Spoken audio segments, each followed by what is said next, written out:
नहीं मैया वो लड़का रहा लड़की रहे हम ही कहा खई अब का कही बियाह अब खड़ा ही साथे में तो ये एगो नायिका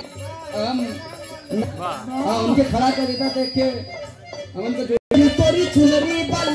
लाल रे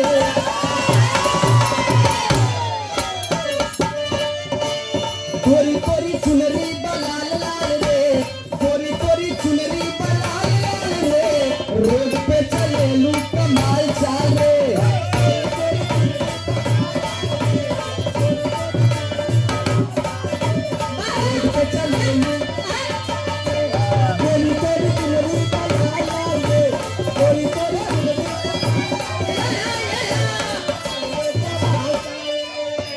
चुनरी लाल लाल रे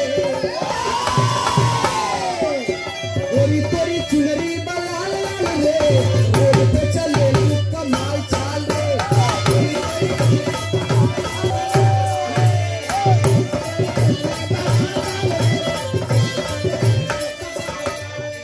आई सुना जवने कॉलेजवा में करलू पढ़ाई कॉलेजवा में करलू पढ़ाई लड़का लड़का से हो ले लड़ाई हो ले लड़ाई हो ले लड़ाई हो ले लड़ाई हई बुढ़ाओ कहले कुल माल माल रे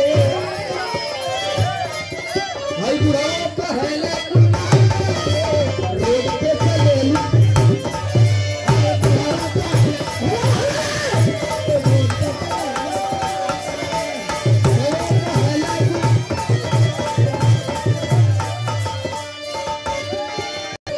सुंदर रतन बाड़ी तुहरा न जोड़गा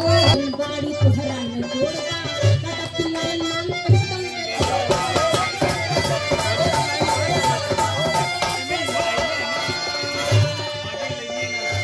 लड़का चिल्लाला सब